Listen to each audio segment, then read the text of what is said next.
Whatever. Let's start. Hey guys, my name is Austin Rogers. Thank you for coming.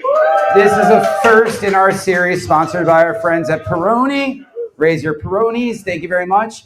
I'd like you to scan this QR code right now if you want to present in the future. It's open to everyone. You just got to pitch me and make it interesting. We've got conspiracy theories coming up soon. We've got how to navigate Greenland. All right, so my name is Austin Rogers, and I'm going to give you the definitive tour on exactly how to turn on my PowerPoint. Oh, that's how. So you want to be on Jeopardy. I'm going to give you the definitive tour on how to get on Jeopardy. All the way from auditioning through prepping to being on the show to the inevitable aftermath. Thank you to our friends at Peroni. There's my camera there. Hi, Peroni. How you doing? I'm glad you guys bought tickets. I'm glad you guys came, and I'm glad you guys are here to kick off our inaugural one. So first things first, who the fuck am I? What makes me qualified for this? Oh, as the Yankees would say, scoreboard. Over the course of 25,000 contestants since 1984, in 2001, the rules modified to have unlimited wins. Before the unlimited wins, you could only win 5 games and you were done. In 2001, that restriction was eliminated, famously conquered by Ken Jennings, who won 74 the very next year. So there's been 14,800 contestants since the unlimited era. 18 of them have 11 or more wins. I have 12. This is where I not humbly brag. 18 contestants since 2001 have 11 or more wins. 11 more have more than $411,000 in regular play. So that puts me in one of 5,500 contestants per 2.68 average contestants per round. That puts me in the 0.1% of all-time players. So that's what makes me qualified to talk about this. So let's go to Act 1, how to get started. It's called Making It. You got to get on the show. First things first is the test. Back in the day, there was not the anytime test. What's lovely about the anytime test is you can take it at any time. There will be a window of a couple months where you can log on to Jeopardy.com and find out how it goes. Back in the day, it was not like this, though. You had to send a self-addressed stamped postcard into Jeopardy, and then they would hold an audition in a hotel ballroom. Lines up, it was wild. In my era, you did a window test. They had 3 tests, usually in April or March, for Eastern Time, Central Time, and Pacific Time, and it was all remote. 50 questions, timed, know what is, spelling a little loosey-goosey. If you get it, you get it. Now it's the anytime test. So there will be a window of time when the anytime test is open. So study up for that and get ready to go, because each quiz is going to have one of everything. Just think of the standard Jeopardy things. There will be a Shakespeare clue on those 50 questions. There will be a science. There will be a state capital. There will be a top 40 hit. It's going to try to cover the bases to get one of everything in those 50 clues to sort of figure out if you're going to cut.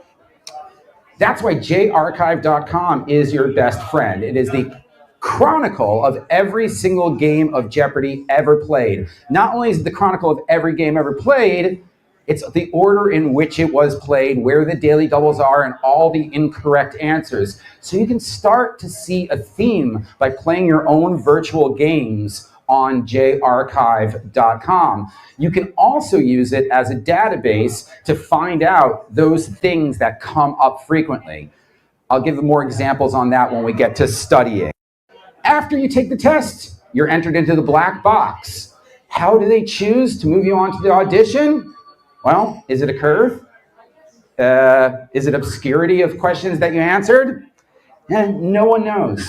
They do not divulge what that black box is, what their selection process is. Maybe everyone did poorly one year, so it is on a curve. Maybe everyone did awesome one year, so it is those who got the obscure questions. So basically, you forget about it. Just take the test and forget about it. Don't hem and haw over what the test may entail or what you got wrong or what you got right because you have no idea what their criteria is. It's literally who knows.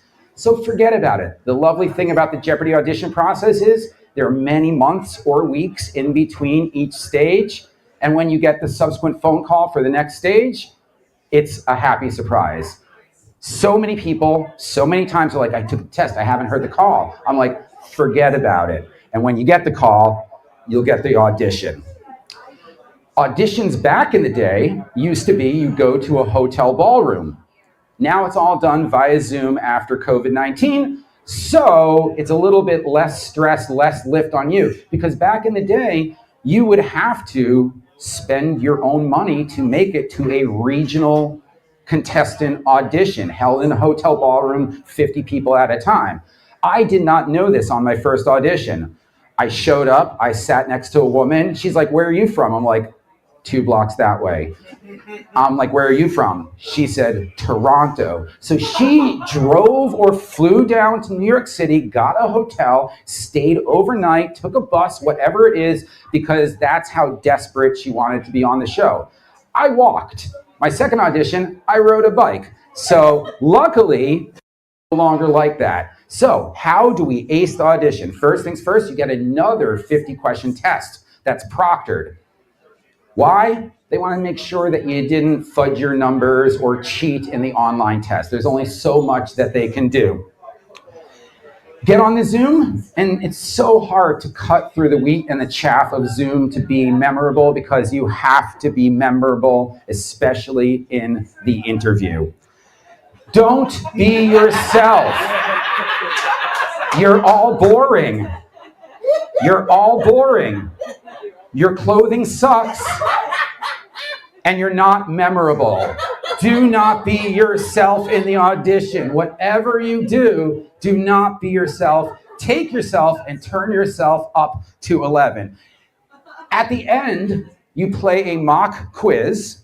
They ask you to hold a ballpoint pen, and they highlight 3 of you. And just like the game, they put up screens, and you ring in with your pen, and they go, Stephen. And you go, what is King Richard III? David, what is blah, blah, blah, blah, blah, etc. Then, after all 3 contestants are done, they do a little chat time, just like on the show in the first commercial break. They do a little chat time. And they say, what do you do? What are your hobbies? You know, what turns you on? And the final question they ask is some variation of, when you win the money on Jeopardy, what do you want to do with it? Stupid answers. You're not paying for your mortgage. No one fucking cares. Stupid answers. You're not paying for your student loans. No one cares. Stupid answers. You're not paying for your kids' college. No one cares. Stupid answer. You're not going on a dream vacation. So what to do instead? A good answer would be to lie. Or to lie, or to lie, or to lie.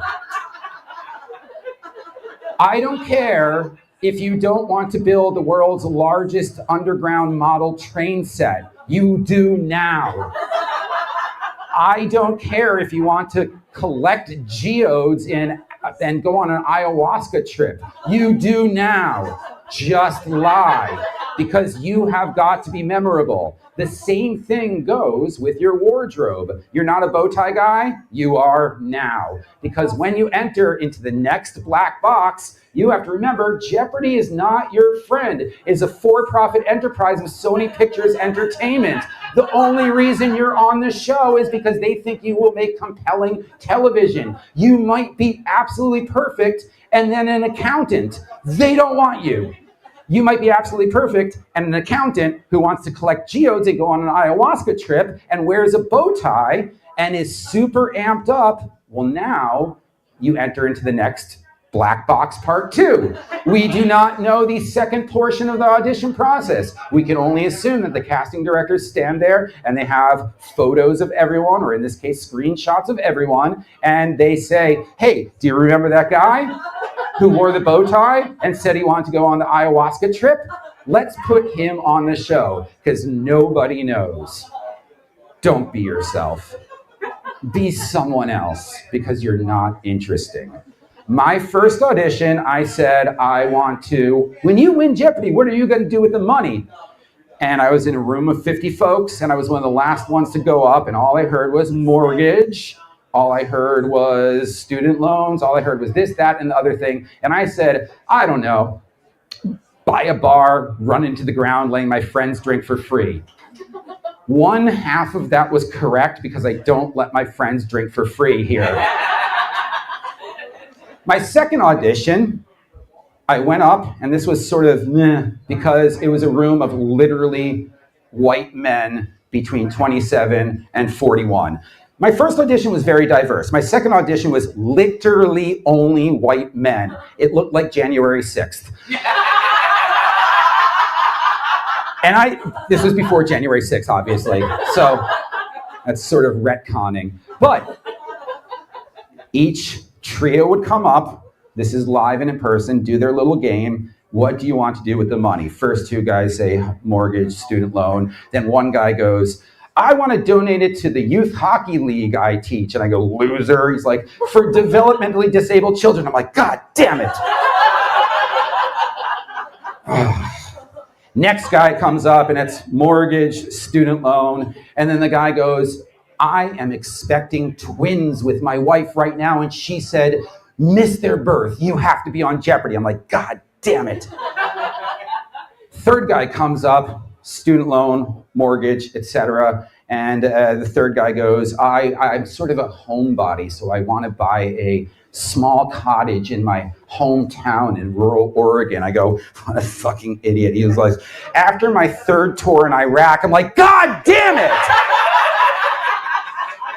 So I got twins.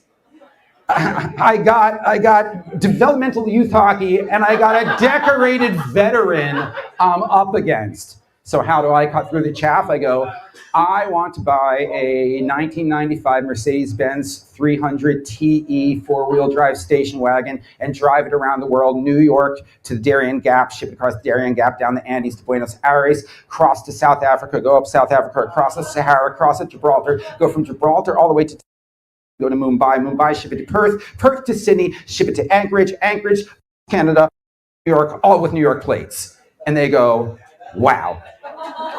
One more thing that probably put me over the edge, Maggie, the then contestant director, was a huge Bob Dylan fan. I am a huge Bob Dylan fan. It was the day after Bob Dylan got the Nobel Prize for Literature. So she goes, so exciting, Bob Dylan got the Nobel Prize for Literature. Let's go around the room. What's your favorite Bob Dylan songs? And everyone's like a Rolling Stone, All Along the Watchtower, Blowing in the Wind. And I go, I'm pretty hot on Duquesne Whistle right now. And she's like, off of Tempest? I'm like, yeah, the first track off of Tempest, the album 3 years ago. And she's like, you are the only person who's ever picked a Bob Dylan song that is not from 1967. So that may have been my X factor, because it was a room full of white men, including a decorated veteran, but I didn't see those fuckers up on the stage. Don't be yourself. You will then have 24 months eligibility after you take the audition. So once again, forget about it.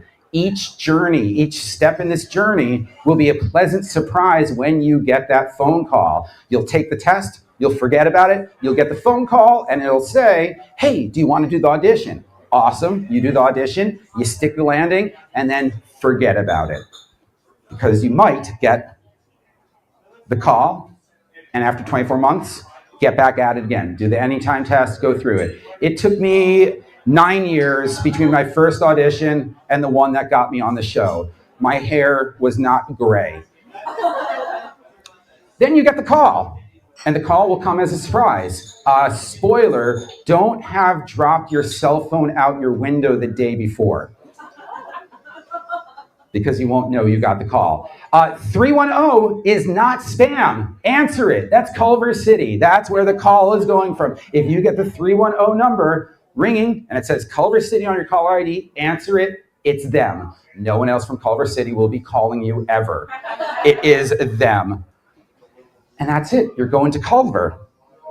What did they tell you? You get nothing. You get literally nothing. You get no hints, you get no primers, you get no study guides, you get literally nothing. You're on your own. They give you the date, they give you a recommendation of a hotel for the team hotel, and that's it. Now you're on your own, and now you're special because you will be on the show. Oh. Forgot I put that one in there. There are 127,000 tests per year, 4,000 people audition, around 300 make it a year. Just being on the show it's one of those, it's an honor to be nominated kind of things. It's just an honor to even make it on the show because the odds are staggering. Now you're on the show, now it's study time, now it's choose your own adventure. J-Archive was your friend before, now J-Archive is your lover. You are going to eat, drink, sleep with J-Archive for the next 3 to 5 weeks when your audition comes. You're going to pour through every single category. You're going to find the little wordplay things that Jeopardy plays. You're going to go on a watch party marathon. Watch as many back episodes, hopefully a little bit on the current side. Don't watch ones from the 80s because it's all Bible and Richard Nixon. It's irrelevant. But you're going to watch ones that are a little bit more recent. What I trained on was not how many I got right on the watchings. I trained on how many triple stumpers I got correct. Triple stumpers are when all three contestants whiff on an answer. All three of them got it wrong, or even worse, just did not venture a ring in.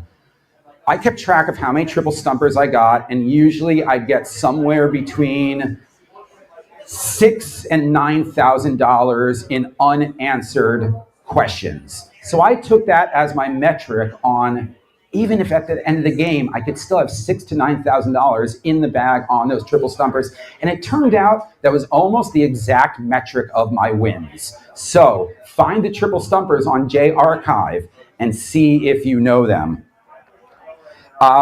Hit the books. Any book. Student encyclopedias, kids' books, because Jeopardy is horizontal, never vertical. If the category is economics and you've got an economics degree, every single clue in the economics category will be stuff you learned on day one of Econ 101.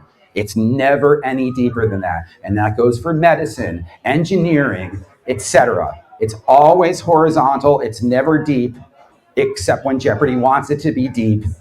And that's when you get into Shakespeare or art.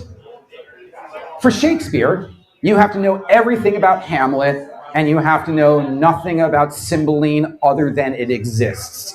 So you'll start seeing these trends throughout the Jeopardy experience when you watch game after game after game on what you have to hone in on.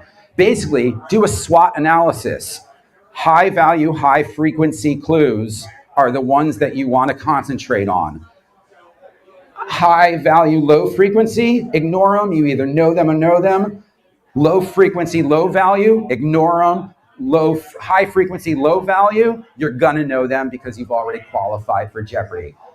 Example, you don't need to know anything about Pierre Curie other than he was married to Marie Curie. You need to know everything about Marie Curie. She comes up again and again and again. You'll figure out eventually what to ignore and what to like. Anki Decks. This did not exist when I first studied. It's an app, a repetitive learning flashcard app that you can build decks from prior Jeopardy episodes or things like state capitals. When you get it wrong, it recycles that thing back into the deck when you're most primed to remember it. So you're going to want to download, or even better, build multiple Anki decks on what your weak spots are. Maybe famous paintings of the 20th century. Build it. Image comes up. Did I get it? Did I not get it? That is excellent, and I wish that existed when I did it. And then random techniques. You're going to get burnt out from the regular studying. My burnout technique was I would watch film adaptations of classic books. I'm not going to read Sense and Sensibility again, but I'm going to watch the movie just to get the overarching. And even though I was watching a movie and relaxing, it was sort of my calm down period. And then just random things. Read BuzzFeed. Because, no, seriously, because you don't know pop culture, or maybe you do. Check out sports. Bad stuff. Unforced errors. There is no excuse for losing a clue that has a finite set. Anything that is finite, presidents, vice presidents, world capitals, Oscar winners, you have to know every single one of them. Year of an Oscar winner, if you blow that, that's an unforced error because that is a finite set that you could have memorized ahead of time. If you don't have a state capital, that is an unforced error because there's only 50 of them. You have to know those. So start building those Anki decks with those unforced errors. Then, like I just said with Marie Curie, Jeopardy regulars. If the clue ever says cubist, the answer is Picasso. Unless it says the other cubist alongside Picasso, the answer is George Braque, because he's the only other cubist. So you'll start seeing these trends in Jeopardy. Current events, specifically current events on your air date.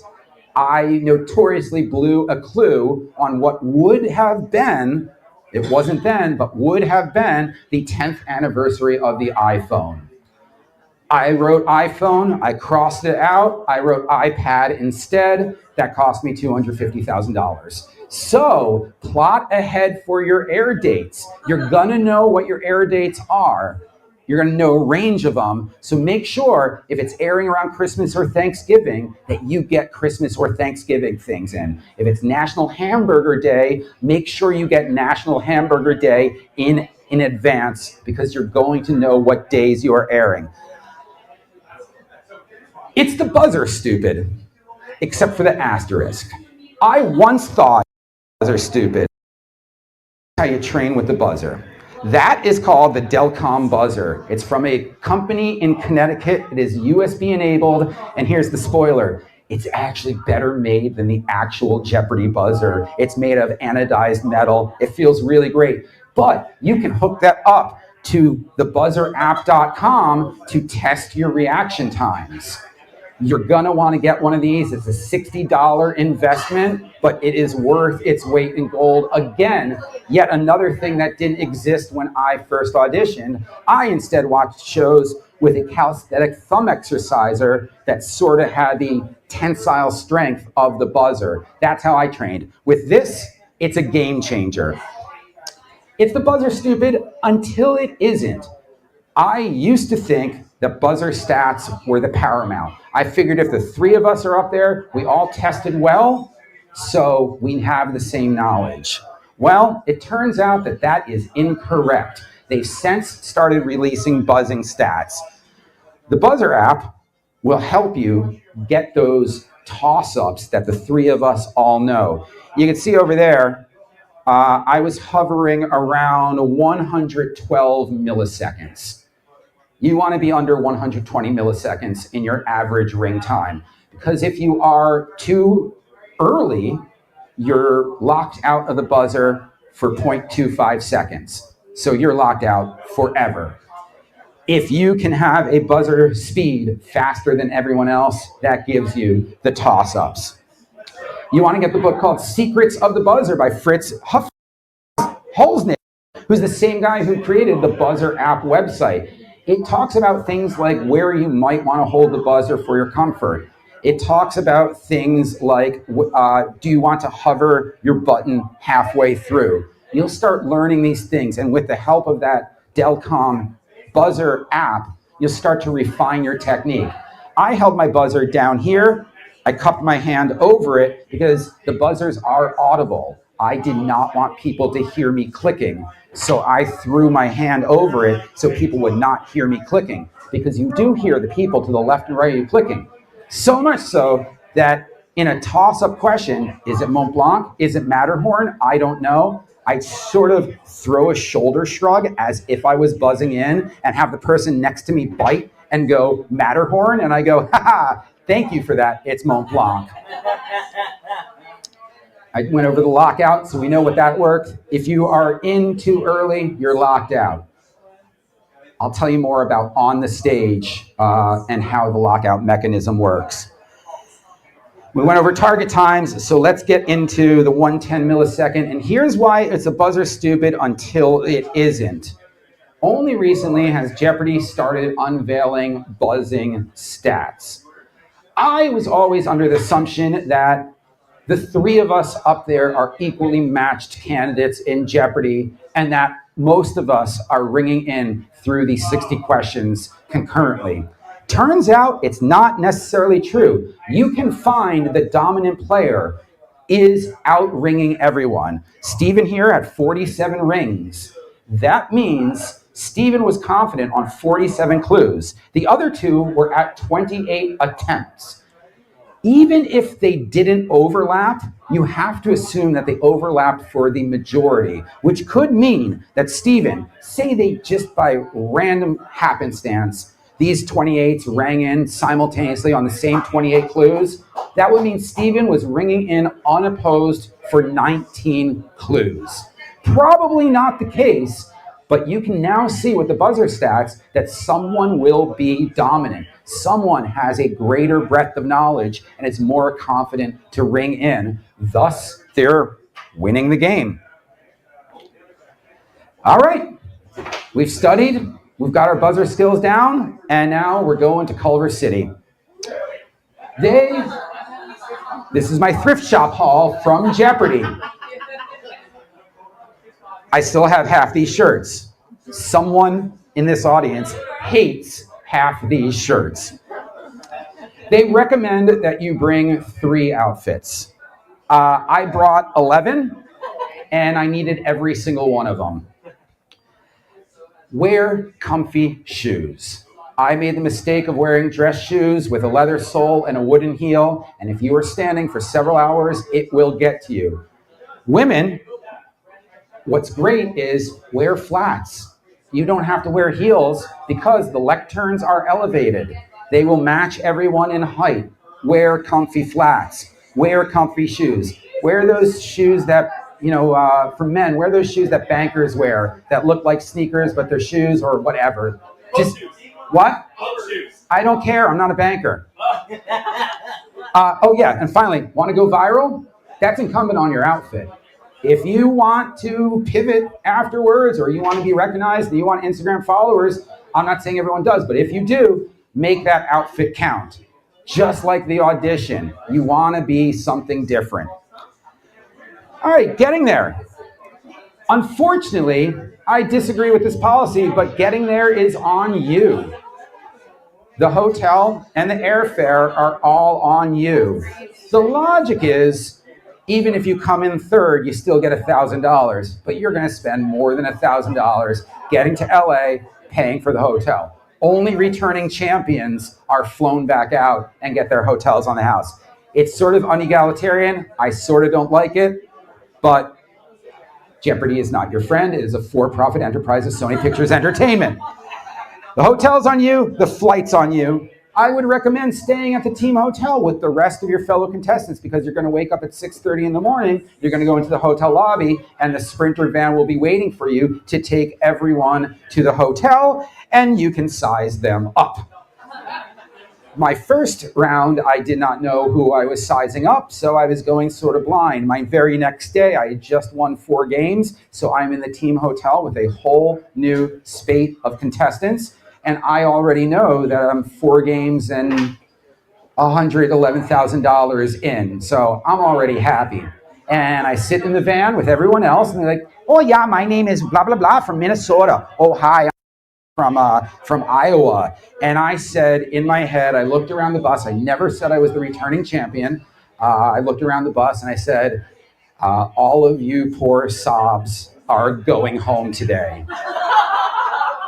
And I sent them all home because I swept the next day. Get on the bus, size them up, and now we're going to the studio. Good morning. First things first is you enter the green room. It is a very small green room. It holds the 18 contestants of the show, including the alternates. And you're going to spend your morning doing the paperwork, refilling out all of the papers you already filled out all your social security numbers, date of birth, re-verifying your fun topic stories, paperwork. It's going to take like 2 hours. Then you get a briefing on game show law. Due to the 1950s, game shows are federally regulated.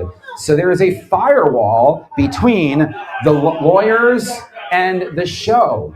They're going to tell you exactly how it works. The writers of the show have written 6 episodes. The lawyers randomize them, throw one episode out, and then contestants are pulled via ping pong balls. So those 18 people who are due to play for the day are not only facing randomized games, they're facing randomized people. Then the lawyers disappear and you never see them again, but that's why they're there. There's an audience X factor. You haven't walked out to the stage before, and if you are a librarian from Topeka, you're in for a nasty surprise. There are 150 people there. There are bright lights. It is ice cold. And if you ever had stage fright before, you're gonna have it now. So I would do whatever I could to steel yourself for the eventuality of standing isolated on a stage in front of 150 people and Ken Jennings. Daily schedule. First, after we're done with the paperwork, we go and we do our practice. They bring every contestant up for 3 to 5 clues. You get to ring in. It's a randomized game board. You ring in, you take a seat, and they go, coming up next. And then you fill in someone else's spot, and they let everyone answer 3 to 5 questions to get the feeling of the buzzer. But that's it. You probably get around 2 minutes of practice before showtime. You film 5 episodes a day on Jeopardy! Morning session is Monday, Tuesday, and Wednesday's episodes, then the lunch break, and then the another practice followed by Thursday, Friday episodes. All told, you'll be in the studio from roughly 8 a.m. to around 4 p.m. if you continue winning. Worst episode? Thursday. Just got back from lunch. Do not go crazy at the Sony Pictures commissary. Eat light. I made the mistake. I'm like, let me get a pastrami on rye with a side of chips and French fries and 2 Snapples. I felt like shit on my first Thursday. So make sure to eat light because that really does make a huge difference. 5 games, 1 day. Went over that. Here's the layout of the stage. This is your dashboard. This is what you're going to see. So we're doing it from the perspective of the middle lectern. I never stood there. I was always in that one. POV, you're on Jeopardy! Except POV for once, unlike TikTok, is used correctly. This is an actual POV, not a selfie. First things first, the board. You can read the board from your position, especially if you need glasses or whatnot. I would highly recommend wearing your best glasses, maybe not contacts, but you can read the clue ahead of time. That is incumbent on your success. You need to be able to read faster than the host to get your timing down. Ken stands right there, or in my case, Alex stood right there. You will never look at the host. You will never, ever look at the host. You will only be looking at the board the entire time. You're thinking you might look around. You're not. You're going to be laser focused on the board. There is your scoreboard. You will never look at your scoreboard as well while you're playing the game until you hit a daily double. Then you're going to look over, see exactly where you are, and make your wager on that. Otherwise, the game moves too fast for you to scan your scoreboard and see what you need to make up. The video daily double will be right there, but the text will still be on the board. You can pretty much ignore that screen, read the clue, glance over at that. Furthermore, that often does not work. So even though the people at home are seeing the video, you are not seeing the video, and you have to go based on the text of the clue in the first place. That's not going to work all the time. Don't rely on it. There's your light pen in your surface to write your name, make your wagers, and write your final Jeopardy answer. There's your countdown light, so you can see how many seconds you have before the comes in and you've messed up. Sharpie and a notepad to make your wagers on Final Jeopardy. You have as much time as you need to make your wagers, and they provide you with notepads. And that is the uplight. The stage goes dark during Final Jeopardy, and that shines back at you to give you that dramatic look. So that's what you see when you're behind the lecterns at Jeopardy. And everyone's going to be the same height because there's robotic risers underneath. Only when I was playing Ben Ingram did I stand on the floor. Was I elevated? Because my buddy Ben Ingram is significantly taller than me, and the floor goes up, and I go, ooh, I've never had that happen before because everyone else was risen around me. And there is your signaling device. It's got a nice little blue button. It's made out of plastic, and it's your best friend. Between commercial breaks, you'll test your signaling device, and they will test your microphones. All right, game on. We've practiced. We're ready to go. Let's go. The game doesn't stop, asterisk. What you see in your regular viewing of Jeopardy is more or less real time. That's how fast it is. So, like I said, you're not going to have an opportunity to look at the scoreboard because that's how quickly it's moving. Rarely do they cut. They're going to tell you if you think you got something right, like sherbet and sherbet, which is not a word, you are encouraged to dispute in the commercial break. You are not, in any case, to stop gameplay. You don't go, whoa, whoa, whoa, whoa, whoa, whoa. You let it ride, and the very first time you hit a commercial break, you go, I think I got this right. This is why.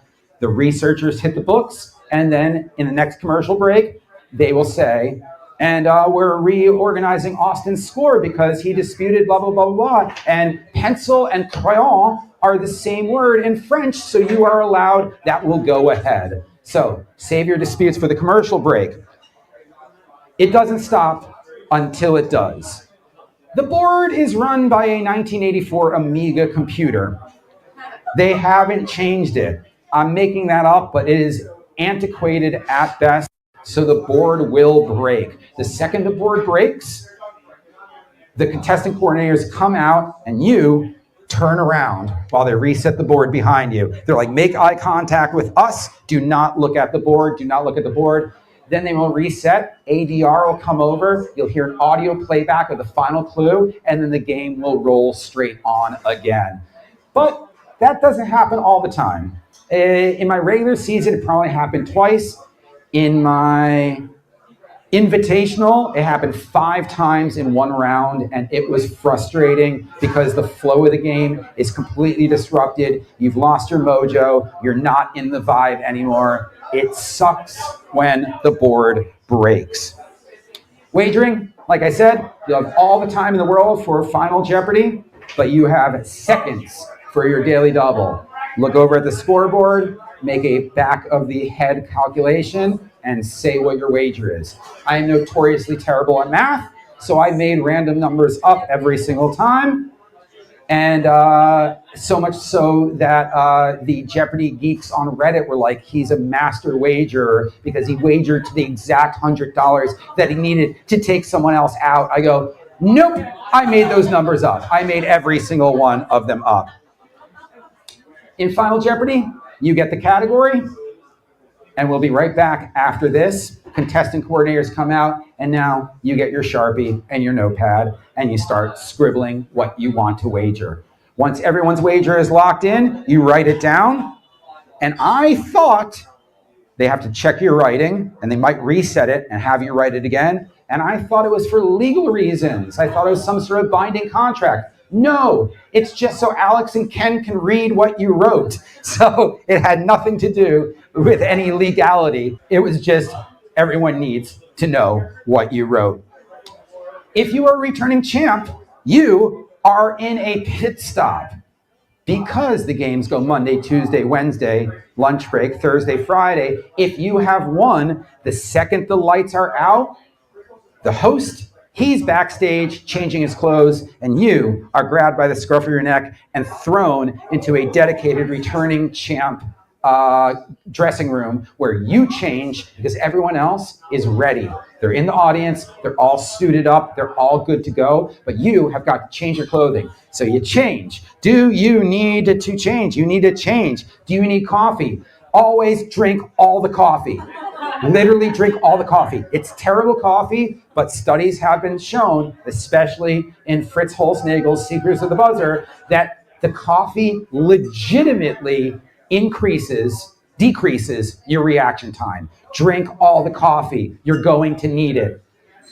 Or pop no-dos, whatever it is that you may do. Don't be drunk, though. Have a cup of water, go to the bathroom, go back to makeup, get a new mic on, and then you are right back out there. When Ken says, this young man had a great outing yesterday with $24,000, that was 8 minutes ago. When he said yesterday, it was 8 minutes ago for you in real time. So keep that in mind. You have no rest as the returning champion until you go to lunch. Then when you go to lunch, you have to sit alone because you can't sit next to any other contestants you may be facing. So the returning champ has a very lonely lunchtime. Back at it again. Go, go, go. Next show, filmed in real time. 22 minutes of airtime for a 30-minute television program probably takes 31 minutes to film. That's how quick and precision they are, because Jeopardy staff are career people. Many have been there for 10, 20 years. It is a great job. The cast, the crew, everyone is so amazing. And the biggest thing is they want you to win. You win, you make good TV, they get Emmys, everyone's happy. Go Hollywood. If you are on one of the 2-day, yes, that's a sleepy cat. If you are on one of the 2-day stints, Jeopardy films twice a week, Monday, Tuesday, Wednesday, the next day, Monday, Tuesday, Wednesday. You don't know if you're going to be on day 1 or day 2, but if you're on day 1, you are going to be exhausted. My first day 1, I crashed. I went to the Pacific Ocean, I took my shoes off, I walked in, I go, cool. I went back to the hotel and I went to sleep because you're going to be up again at 6:30 the next morning to do it all over again. Or not. You could be on a day 2 and you might be flying home that afternoon and coming back the next week to resume where you left off. Or, even worse, a hiatus. I had the unluck to film at the tail end of season 34 for season 35, and my filming did not resume for months later. I filmed my first 9 episodes in April. I returned in late July to finish off my run. My hair had changed. Also, it meant I was sitting on the fact, lips zipped, that I was already at 9 games and $332,400. I did not tell anyone that, except for Brian, the bartender here. One night, he's like, you keep going back to Los Angeles. Here's another shot of Tully. How'd you do? I'm like, Brian, I'm not going to tell you. Brian, I'm not going to tell you. He's like, here's another shot of Tully. I go, Brian, I'm not going to tell you. He's like, for fuck's sake, here's another shot of Tully. All right. I'm at 9 games at $332,400. He's like, I fucking knew it. He was the only person I told. So no one knew where I was, but everyone knew I was going back. So all my friends are telling me, they're like, you either played anywhere between 1 game and 10 games. I happened to play 9 at that point. All anyone knew was I was going back, so they knew I was a champion. And that's the best part about winning Jeopardy. You are legally allowed to say on your resume, Jeopardy champion. Legally. It's the greatest feeling on earth. Or in my case, since Jeopardy, I've never made a fucking resume again. A note on the coffee. Drink all of it. I already said that. I should have waited for this punchline. I forgot I wrote this in here. Drink all the coffee. It does enhance your buzzing skills. The coffee is terrible. Doesn't matter. Drink all of it. We've done it. We've won a couple games. And the worst part about losing Jeopardy is never playing Jeopardy again because it is immensely fun. It is so much fun getting up there, meeting new people, and sending them back to Iowa. So, once your Jeopardy career is over, that could be the end of it unless you won next game enough games, and now you might be invited back for a Tournament of Champions or some sort of second chance tournament. I do love the way that Jeopardy has opened up the fold under Michael Davies to make more Jeopardy happen and giving people who performed really well against a super champion a second chance, or having the Invitational and having the Masters. I know a lot of Jeopardy purists hate tournament plays. As someone who gets invited to them, I fucking love them. So let's close it out with talking about the man, the myth, legend, Alex Trebek. How many of you guys watched Alex's era of Jeopardy? Yeah. Yeah, there's that handsome son of a bitch. He is the greatest of all time. He was the longest running game show host in history, and just an insanely pleasant person. I'm going to tell you guys a story that I've only told once before about Alex Trebek. This one I have told.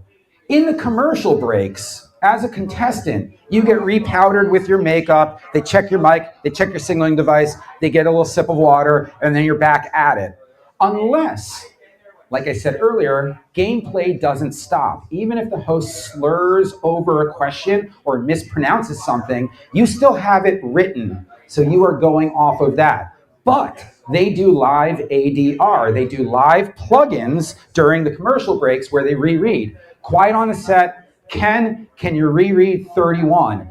You'll hear audio playback of the final clue before 31, and then Ken will patiently reread the clue that he slurred over or stumbled over in regular gameplay. Why? They can punch it in immediately, because what do you see at home? You just see the blue screen. So they can punch in new audio whenever they need. So if there were a couple stumbles, there might be a couple rereads. That would be the end of the commercial break, unless there are no rereads. And then the host gets to do crowd work.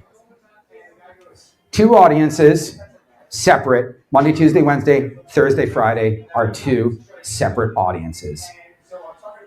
Alex will go up, or in today's case, Ken, but we're talking about Alex, would go up and he'd go, any questions from the audience? You in the back there.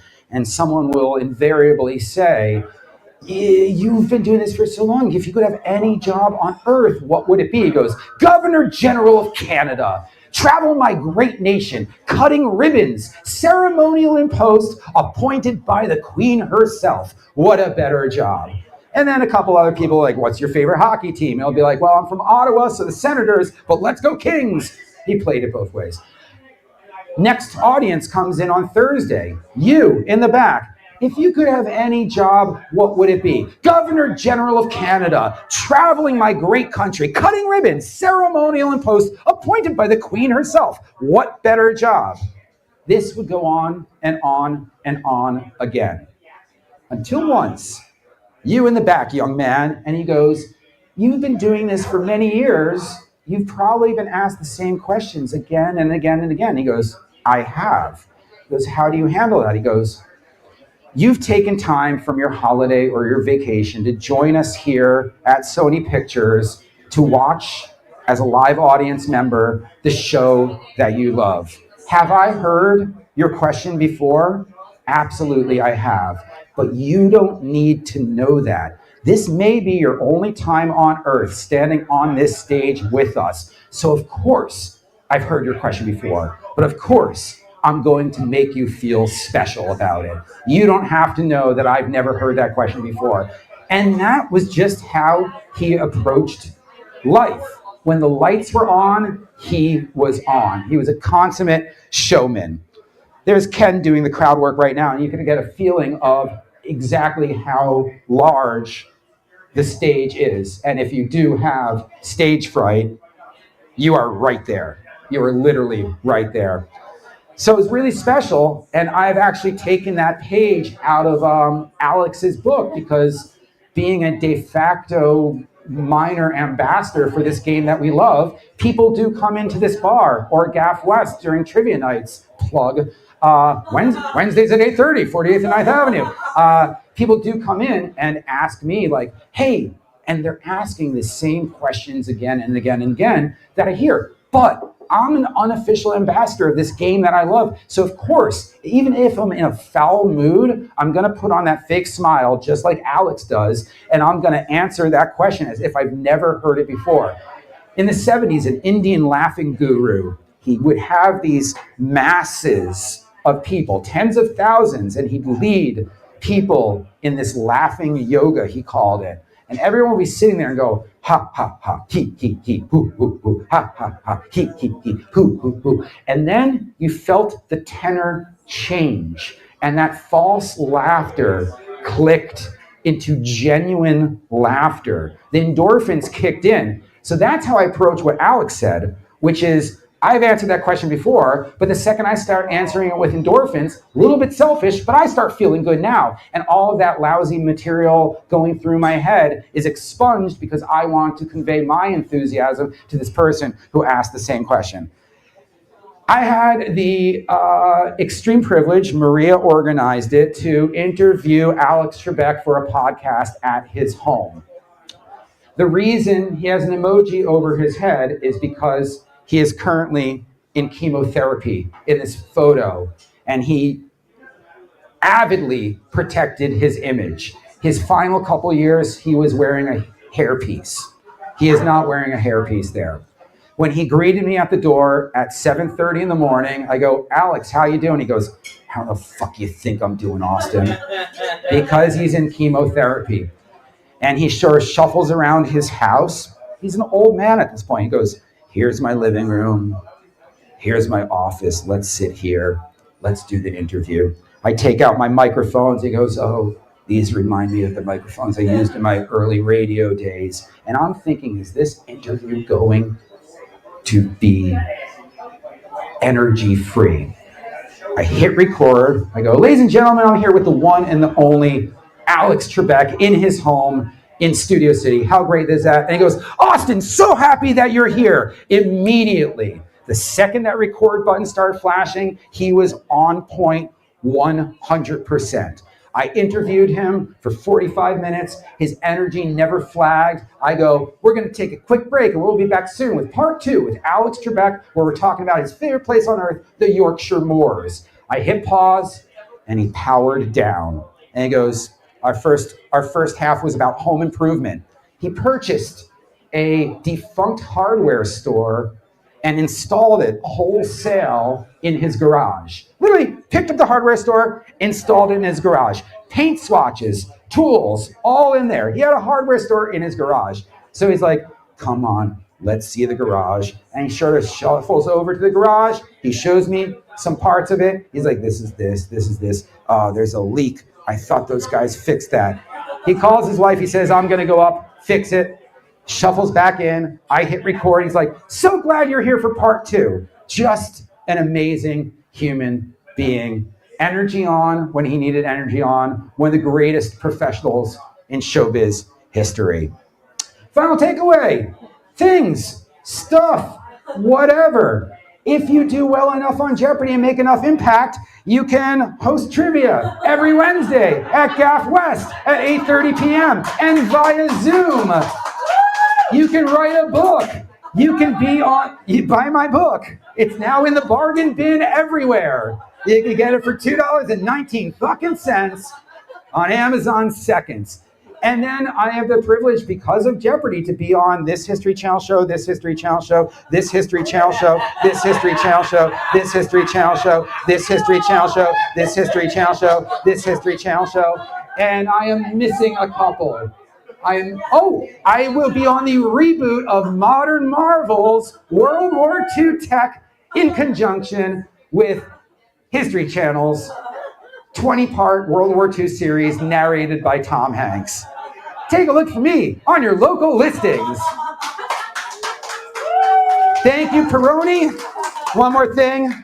We want you to present for this. So let me know if you've got a subject, DM or talk to me and pitch it. If we like your pitch, we'll give you this setup. Bring your friends. If you do it, you get a couple free drinks on the house. So keep it in mind. This is, again, the first one of these. I'm really appreciative of you guys coming out for this. There will be more. Everything grows like trivia nights and theme nights grows slowly and surely. So I really appreciate you guys making this first one so special. Q&A, let's go. Are there any, I'm just curious, are there any special accommodations for anyone who has hearing loss, or is it just the captions on the screen? Yes, they do make accommodations. The question was, are there accommodations for different abilities? Yes.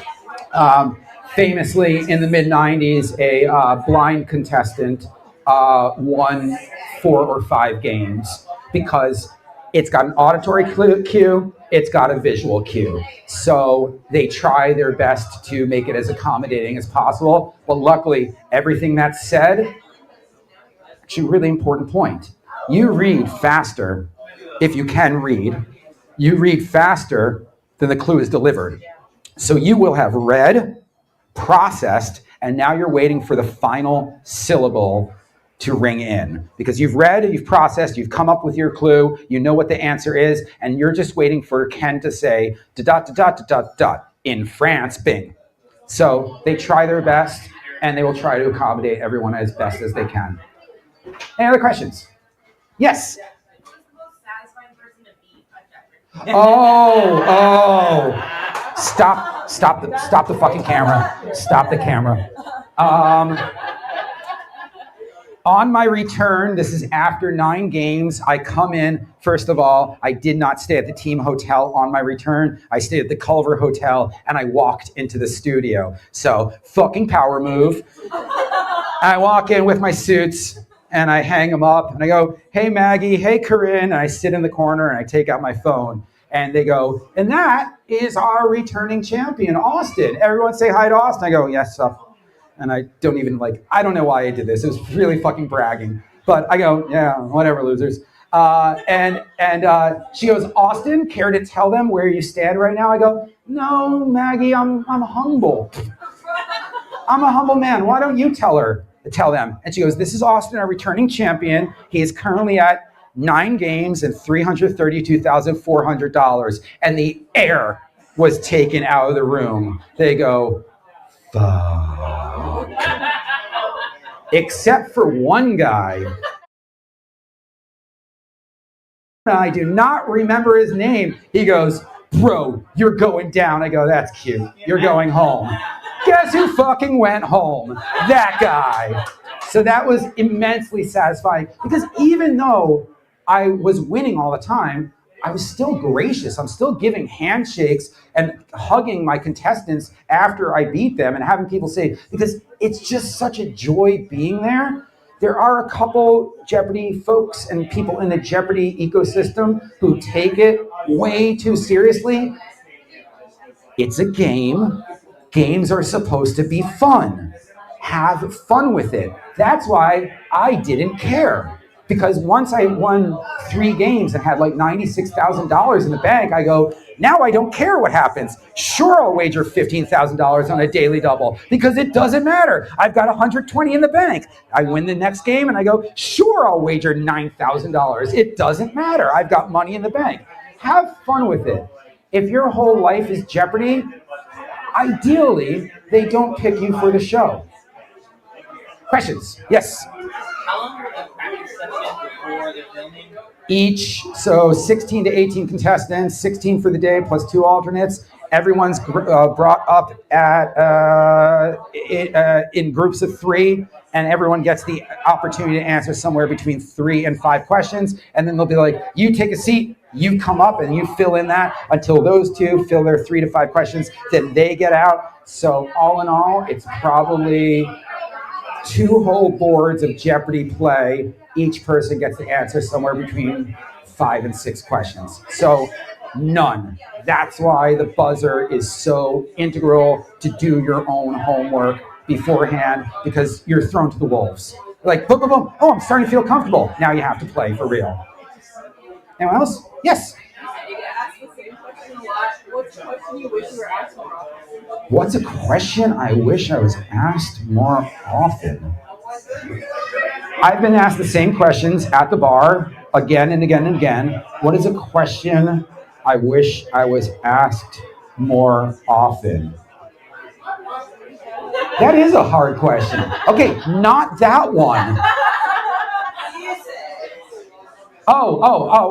Yes. Question I wish I was asked more is, are there any categories you regret never getting? I never got a baseball round because I would have mopped the floor with those nerds. Every time I watch a baseball round on Jeopardy, they're like, Thurman Thomas? I go, no! They're like, Larry Bird? I'm like, no! They're like, the Toronto Raptors? I'm like, no! I wish I got a baseball round, and I wish the baseball round had a daily double in it because I would unflinchingly go all in. Throughout all the shows, the regular shows, tournament champions, the invitationals, is there one particular game that you felt like this was my best show? I was against one other woman. She could have beat me, but there were only two of us left, so I could basically go unbridled on my bid. And the second the final Jeopardy category came up, I knew I nailed it. Which brings me to one more study guide thing. I should have incorporated this. Weasel words. Jeopardy wants you to know weasel words. There will be a key word in the clue that is actually the only part of the clue. So I do not remember the clue. I remember it now, but at the time, the category was American artists, and I go, done. I got this. And all I heard, let's see if you guys can do this. Category, American artists. Put down your wagers. We'll be back right after this. The clue sounded to me like this. Categories, American artists. Blah, blah, blah, blah, blah, blah, blah, blah. Iowa, blah, blah, blah, blah, blah. Grant Wood, exactly. The painter of American Gothic. Oh, did I say that in there? Yeah, whatever. So you have to look out for those weasel words. I did not need the rest of that clue. I just needed American artists, context Iowa. It's only Grant Wood, can't be anyone else. Now, if I do recall, the clue went something like, this famed artist from Iowa said all the great ideas I ever had came from milking a cow. All I needed was Iowa. Time for one more question. What's one of the more unique experiences you got to do because you were on Jeopardy? Well, I traveled the country and the world taping a podcast that is now defunct because COVID killed it. That was excellent. Being on these History Channel shows is absolutely amazing. There's a clear demarcation of before and after Jeopardy. I can't actually give a clear contrast on how stark the delineation is in my life before and after Jeopardy. It's a once in a 0.1% lifetime. Just everything. Everything's been great. When I'm invited back, and all the new friends I've made from Jeopardy. I remember one time being if you're ever in LA, go to O'Brien's in Santa Monica, is the nexus of pub trivia in Los Angeles, and you can be there, and at any one point in time, there may be $3 to $5 million in Jeopardy winners playing there. So one time after a tournament, me and my buddy Alan Lynn were playing, and it came down to a tiebreaker against Brad Rudder's team, and we won, and I stood on the bar and said, "Fuck you, Rudder! In your face, Rudder!" And that was excellent. And he's like, yeah. He's still the winningest game show contestant of all time, so he can take it. All right, one last question. Then we're good. Then we're done here with our Peroni Powerpoints. Yes. So what did you do with the money? I traveled a little bit. I bought my dream car, which caught fire. My dream car was only $5,600. I beat out 50 people on eBay for it. It's that rare, but also that affordable. Went to Southeast Asia business class several times. Did a 9,000-mile road trip across the country in another car that sort of blew up also. Haven't owned a car since. But most of it was invested or squandered away. And then, of course, the fortunate fallout of it was I never used any of my Jeopardy money to purchase this bar. That was my own money. So everyone goes, oh, you took your Jeopardy money and put it into the bar. I go, no, that had nothing to do with Jeopardy. Had a little bit to do with Jeopardy, but not financially. Hey guys, I'm so happy everyone came. If you guys bought tickets, there's going to be you'll get an email for future events. Stick around, let's hang out. I'm so happy everyone came here for our very first Peroni Powerpoints, and I want to hear all of your pitches. Everyone have a great night. Thank you.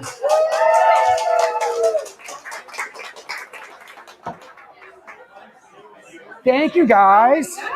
Let me stop my microphone.